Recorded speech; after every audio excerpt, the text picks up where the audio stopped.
Hi, today I want to talk to you guys about when you can't be yourself because you've been taught to hate yourself. You've been taught that you can't be authentic because authenticity always leads to rejection by your own family.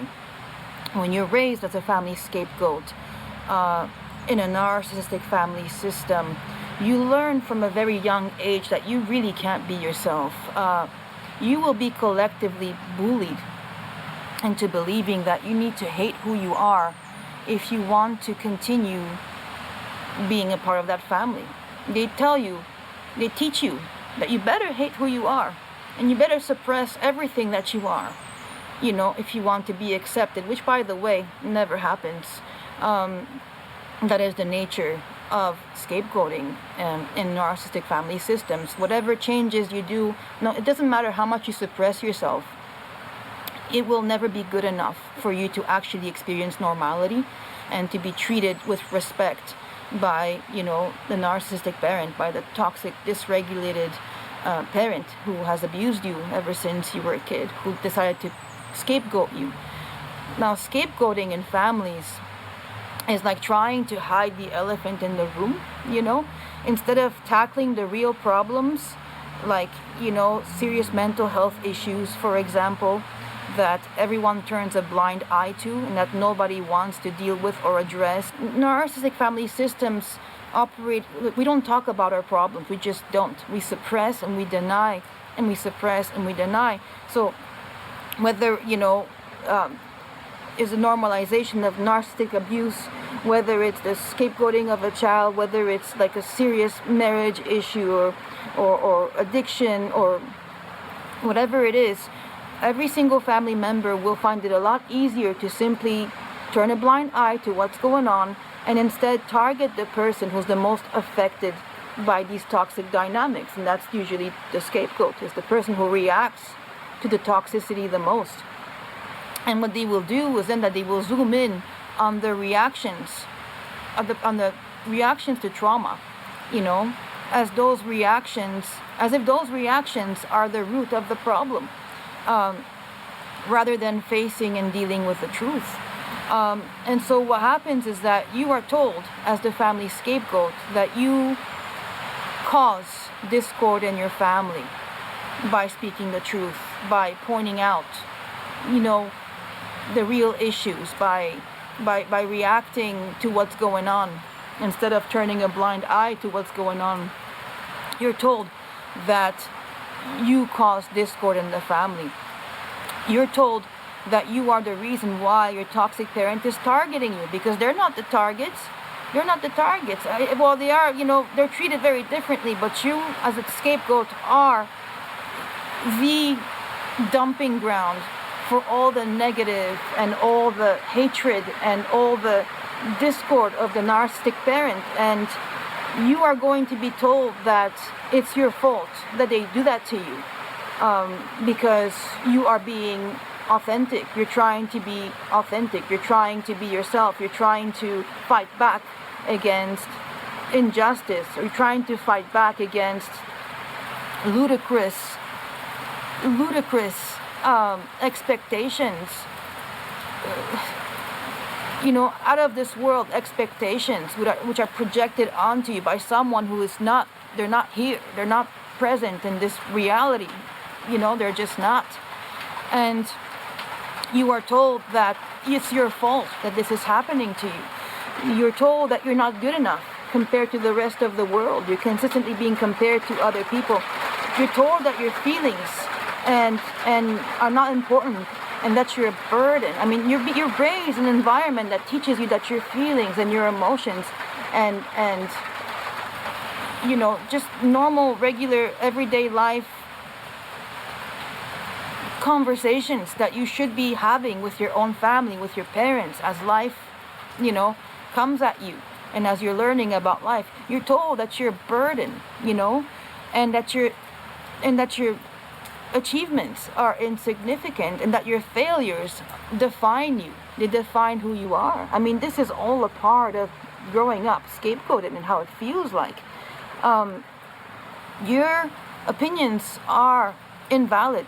You're not smart enough to have valid opinions. You're just not. You're never going to be treated seriously.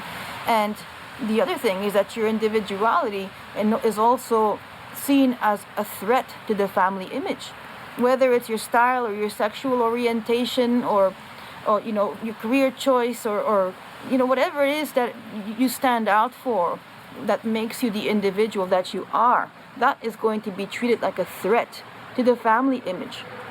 Your personal boundaries don't matter and will be violated. And again, when you speak up about this stuff, when you say something about your boundaries being violated, then will come again the abuse and the barrage of bullying, that you're not appreciative enough of all the wonderful things they do for you, and therefore you're not supposed to have any boundaries. Although they all do.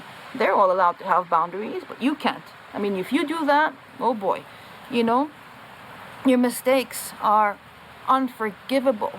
And when they teach you that making mistakes, it's such a huge part of learning about who you are. And when you're a child and you grow up, you have to learn, you have to make mistakes, because growth doesn't come without mistakes. You always make mistakes. Everybody makes mistakes, but when you're a scapegoat, you're taught to fear your mistakes because you get attacked and you get defined by your mistakes. And you are taught that, your mistakes are such a huge inconvenience to your family that they will, ensure that you feel it in your heart, that everything that you are is an inconvenience and a burden to your family. So these are the rules that teach you to lie. They teach you to hide who you are. They teach you that being authentic is dangerous. And then you become hypersensitive to what others want from you all the time. And then you ensure that maybe you can give that to them and shapeshift and, avoid looking within at all costs because your family taught you that this is what you have to do. So I wanted to talk to you guys about, standing tall as who you are, getting to know your personality, getting to know who you are, and learning to stand tall with your truth and shaking off what doesn't belong to you. All of that stuff they dumped onto you, all the things I just named, it doesn't belong to you. Now, if you think about your personality, your personality is unique to you. It's like a fingerprint. There's no one else like you. So that's why it's so important to differentiate from other people. It's normal to do that because everybody has their own unique, personality. And your personality is not set in stone. So you might have, of course, some core traits that are stable, but your life experiences, your healing process, as you go older and wiser, all of that stuff will cause significant shifts within you. And so you can learn new behaviors, you can learn new values, you can even change how you see yourself over time, how you treat yourself over time, so your behavior can change. So it's not set in stone. So when you think about your personality, you got to think about flexibility and be flexible with yourself. Now, scientists and mental health professionals, they will use the big 5 personality traits, the big 5, which is openness, conscientiousness, extroversion, agreeableness, and neuroticism. And you can easily find the tests online and take a look at what the result is for you. There's tons of resources out there actually where you can do these tests, and the results will give you a nice roadmap towards understanding yourself. I found that to be really useful. However, my suggestion is for you not to stick to these results as if they are set in stone, because if you do this, it might prevent you from evolving and learning new things or progressing. You may say, okay, I'm an introvert, cool. That means I get to isolate myself to the point where I make myself sick, or I'm an extrovert, therefore I don't need to ever spend any time on my own.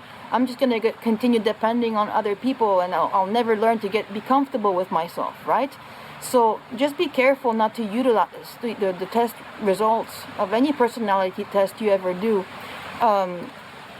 to like rationalize unhealthy behavior, or rationalize not evolving and not growing further. And it would be really good actually to retake that test every couple of months, just to see how you're evolving in your healing process and how it's shaping your personality. I can tell you for myself, I'm definitely not the same person that I used to be like 15 years ago, 10 years ago, even 5 years ago, because my evolution, I'm continuously learning things about myself. I'm continuously learning things about my own behavior, and I'm continuously evolving. I'm not the same person that I was 15 years ago, or when I lived, with my mother, when I was still under that roof in that family and I was scapegoated. I'm not the same person that I was when I was traveling, backpacking without kids or nothing. I'm not, my values changed. A lot of my go-to reactions changed big time too, like a lot. So, it's normal to evolve and to change. So be flexible when you think about your personality. And then I wanted to tell you guys about learning styles, because learning style is the way that you absorb and process information. So knowing your learning style is really helpful when getting to know yourself, because not everybody will absorb information the same way. And you don't want to compare yourself to somebody else and dumb yourself down. Everybody absorbs information through their own learning style, so you got the visual learning style, so you learn best through like images. You got auditory learning style, so that's through hearing. You got kinesthetic learning style, so you learn best by doing. And there's reading and writing style, so you learn by reading and taking notes. So perhaps you have one person that's really good at school because they have a learning style that fits the school system, but you got other people that are really good at being at kinesthetic learning. So once you put them in the field, they become excellent at what they do. So that's why it's really important for you not to compare yourself to other people, and to learn how you learn best, so that you can absorb information as needed, right? Then you want to take a look at your character strengths. Don't confuse your character strengths with your performance, okay? Your performance is a measure of how well you perform at something, okay? But you can be really good at something and like hate it. So that's not necessarily a character strength. Your strengths become known when you do activities that you love doing and that you feel empowered while doing them. Okay, so when you feel empowered while doing something, when you feel energized, you do something naturally, it's effortless for you. That's your character strength. Your weaknesses can be found in the activities that weaken and drain you. And so in order to find out your character strengths, you got to ask yourself, okay, what do you genuinely enjoy doing? And what strengths are you tapping into when you're doing that particular thing? You can ask yourself, when do you feel the most energized? What makes you forget about the time, for example? What do you look forward to? And what can you do really well, even though you're really tired or stressed? So ask yourself these questions so that you can come up with these answers for yourself, and then so that you can invite more of those things into your life, things that actually make you shine. You also might want to look at your talents, your natural abilities, your skills, things that you really do effortlessly, and then invite situations in your life where you can showcase your talents and your natural abilities. And you can do this by focusing on hobbies, for example. It's healthy to develop a habit of working on your hobbies on a regular basis, because this is how you can showcase your talents, and showcasing your talents will empower you. So this is like a positive domino effect. Then we got to look at your values also. Values are the principles and standards that guide your behavior. So when you prioritize your values, you make decisions based on your values rather than on people's expectations. You eliminate the need to rely on others, and you eliminate self-doubt because you got a roadmap already. You're making decisions based on your own values. So knowing your values will help you gain agency in your life. The more decisions we can make to empower us and align with who we are and what we believe in, the less external validation we need. So our values, they represent what is most important to us in the present moment, okay? What's the most important to you right now? And those are your personal sacred rules for living, regardless of who you meet in your life. Okay, and you can have things like freedom and courage and playfulness and strength and simplicity, fairness, creativity, honor, peace. For me, peace, that's a huge value of mine. Peace, that's like one of the most important things.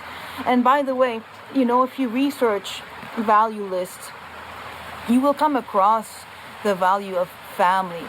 And just don't confuse the value of family with what family was to you by the people who scapegoated you.